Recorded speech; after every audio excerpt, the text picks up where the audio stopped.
नमस्कार दोस्तों, मैं संजीव कुमार वर्मा, सहचार्य एसपीसी गवर्नमेंट कॉलेज अजमेर से आप लोगों से मुखातिब हूँ। हम बीए पार्ट फर्स्ट में ज्योग्राफी ऑफ राजस्थान या राजस्थान के भूगोल के बारे में पिछली कक्षा में उसकी जनरल इन्फॉर्मेशन को हमने थोड़ा सा समझा था। इस कक्षा में हम उसी क्रम को आगे बढ़ाते हुए राजस्थान के बारे में थोड़ी सी और नॉलेज प्राप्त करने की कोशिश करेंगे। मैं स्टार्ट कर रहा हूँ राजस्थान के विशिष्ट भौगोलिक परिचय से।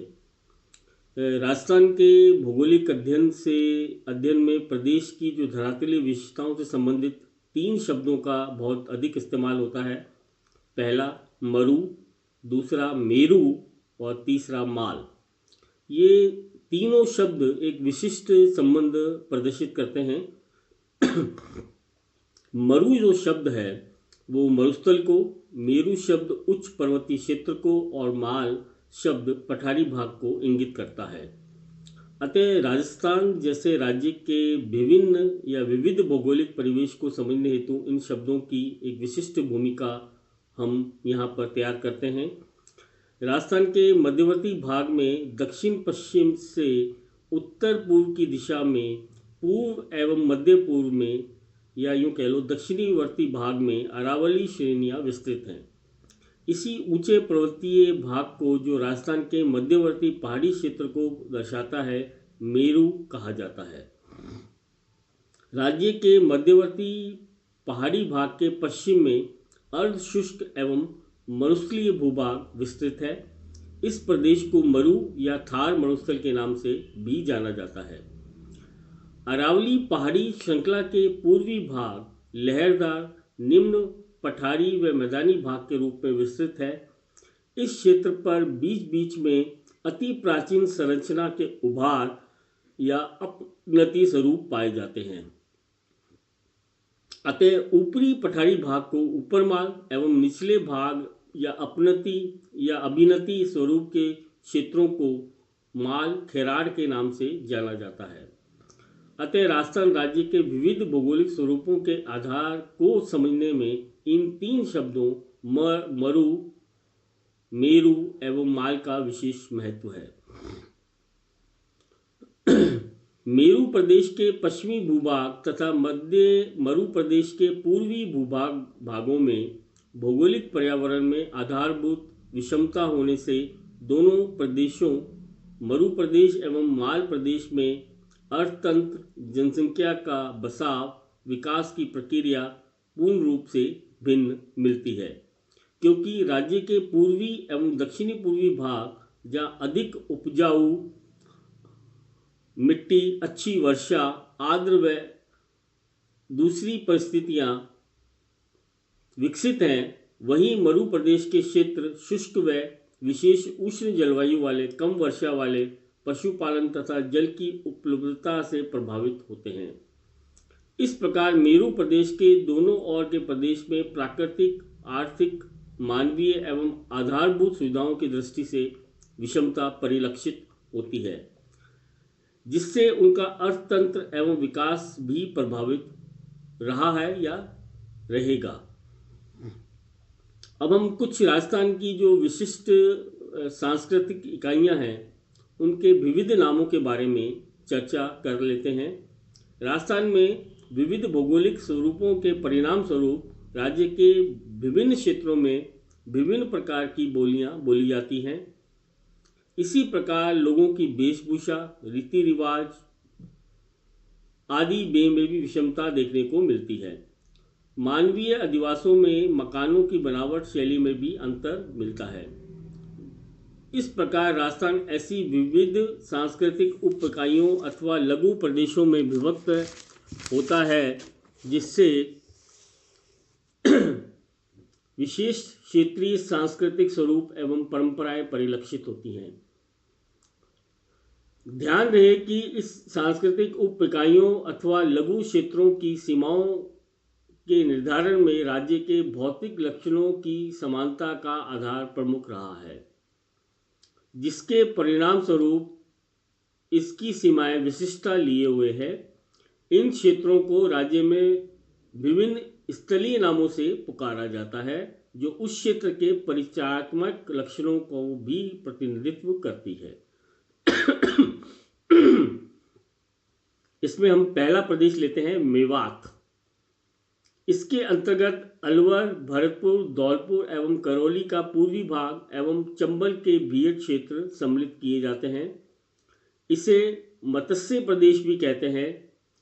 ये मीना जनजाति बाहुल्य क्षेत्र हैं। यहाँ ब्रज बोली का प्रचलन है। सर्वप्रथम राजस्थान निर्माण के समय ये क्षेत्र पहली इकाई के रूप में 17/3/1948 को सम्मिलित हुआ और मत्स्य संघ की स्थापना होने के साथ रियासतों का एकीकरण की शुरुआत हुई। दूसरा जो प्रदेश वो कहलाता है ढूंढार।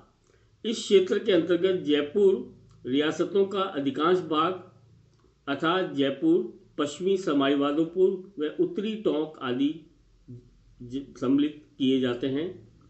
तीसरा जो क्षेत्र है वो है शेखावटी। इस क्षेत्र के अंतर्गत उत्तरी पूर्वी नागौर, पूर्वी चूरू, सीकर एवं झुंझुनू जिले आते हैं। ये क्षेत्र बांगड़ प्रदेश का ही उत्तरी पूर्वी विस्तार है। चौथा जो प्रदेश है वो कहलाता है खेराड़ एवं माल खेराड़। इस क्षेत्र में अधिकांश भाग बनास नदी के बेसिन का सम्मिलित है, अर्थात भीलवाड़ा जिले की जहाजपुर तहसील एवं टोंक जिले के अधिकांश भाग पर यह क्षेत्र विस्तृत है। इस क्षेत्र में पठारी ढाल सामान्यतः सीढ़ीनुमा एवं बनास घाटी की ओर मिलते हैं।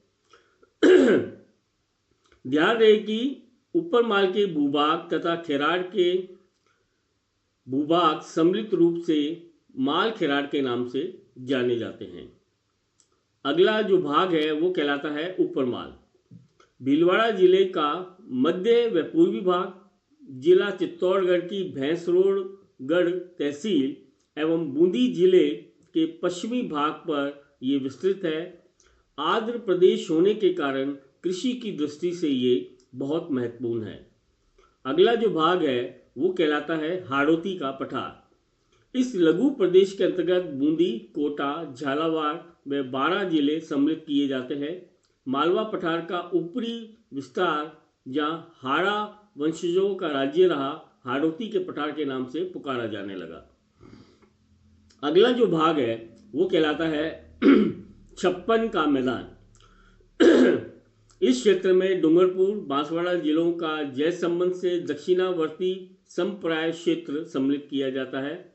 इस मैदान पर सोम, कागदर, माही, कमला, जाखम, साबरमती आदि नदियों या इनकी ऊपरी शाखाओं अथवा नालों का अर्थात 56 नदी नालों का जल प्रवाहित होता है। इसे इसलिए 56 या छपनीय का मैदान भी कहा जाता है। अगला जो भाग है वो भाग है मेवाड़ का। उदयपुर, पूर्वी राजसमंद, चित्तौड़गढ़ एवं पश्चिमी भीलवाड़ा जिलों के मुख्यतः पहाड़ी व उच्च भाग मेवाड़ क्षेत्र के अंतर्गत सम्मिलित किए जाते हैं। मेवाड़ रियासत का इस भूभाग पर नियंत्रण होने से इसे मेवाड़ के नाम से पुकारा जाने लगा। अगला जो क्षेत्र राजस्थान में हमको मिलता है, जो इसको हम सामान्य या बोलचाल की भाषा में कहते हैं, वो है बांगड़ क्षेत्र।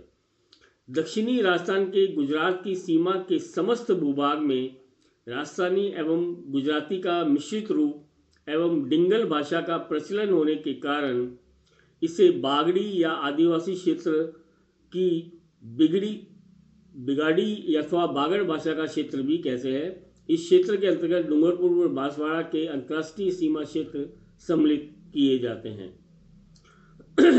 अगला जो भूभाग है वो कहलाता है भोमट।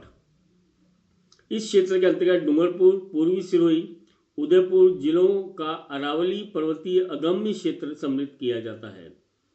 अगला जो भाग है वो कहलाता है बोराट का पठार। इस क्षेत्र के अंतर्गत मुख्य अरावली श्रृंखला के पश्चिमी पहाड़ी भाग आते हैं, जो उदयपुर जिले की गोगुंदा, धरियावाड़ इसवाल व राजसमंद जिले के कुंभलगढ़ भूभागों पर विस्तृत हैं। अगला जो भूभाग है वो कहलाता है मेरवाड़ा। ये क्षेत्र अजमेर जिले के अधिकांश भाग एवं खैर, राजसमंद व काठगढ़ तक विस्तृत है। अगला जो भूभाग है वो कहलाता है बांगड़। अरावलीय पर्वतीय श्रृंखला के पश्चिम में स्थित वह भूभाग जहां भूमिगत जल पर्याप्त मात्रा में उपलब्ध है, इस क्षेत्र में सम्मिलित होता है, लेकिन ध्यान रहे कि इसमें लूनी बेसिन को शामिल नहीं किया गया है, इसलिए ये क्षेत्र मुख्यतः पाली व नागौर तक ही विस्तृत है। स्मरण रहे कि प्रोफेसर RL सिंह ने मरुस्थली के पूर्व में तथा अरावली श्रृंखला के पश्चिम में स्थित भूभाग का जो उत्तर में गंगानगर से लेकर दक्षिण में सिरोही के पश्चिमी भाग तक फैला है, बांगड़ नाम दिया है। अगला जो क्षेत्र है वो कहलाता है नहरी क्षेत्र। स्वतंत्रता से पूर्व गंग नहर, घग्गर बेसिन तथा स्वतंत्रता के पश्चात गंग नहर, भाखड़ा नहर एवं इंदिरा गांधी नहर द्वारा निरंतर सिंचित क्षेत्र में वृद्धि के फलस्वरूप राजस्थान का गंगानगर जिला एवं उत्तर पश्चिमी हनुमानगढ़ जिला इस क्षेत्र के अंतर्गत सम्मिलित किया जाता है। वैसे ये क्षेत्र सांस्कृतिक दृष्टि से थली न होकर उत्तरी मरुभूमि का ही एक अंग है। अगला जो भाग है वो कहलाता है थली या उत्तरी मरुभूमि। इस क्षेत्र में बीकानेर, चुरू का अधिकांश भाग, दक्षिणी गंगानगर तथा दक्षिणी पूर्वी हनुमानगढ़ के मरुस्थलीय भाग सम्मिलित किए जाते हैं। अगला जो भूभाग है वो कहलाता है मारवाड़ या मरुस्थली। इस क्षेत्र के अंतर्गत भूतपूर्व रियासतों जोधपुर, बाड़मेर एवं जैसलमेर आदि के भूभाग सम्मिलित हैं, जो वर्तमान में मुख्यतः बाड़मेर, जैसलमेर, जोधपुर एवं पश्चिमी नागौर जिलों में विस्तृत हैं। ये क्षेत्र पूर्णतः या पूर्ण रूपेण एक रेतीला प्रदेश है। अगला जो भाग है वो कहलाता है गोंडवाड़ा। ये क्षेत्र लूनी बेसिन का ही एक अंग है, जिसके अंतर्गत दक्षिणी पूर्वी बाड़मेर, जालौर तथा पश्चिमी सिरोही जिला सम्मिलित किए जाते हैं।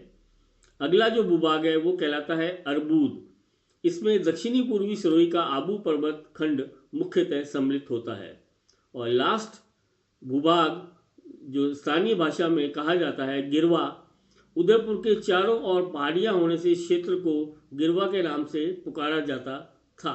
धन्यवाद।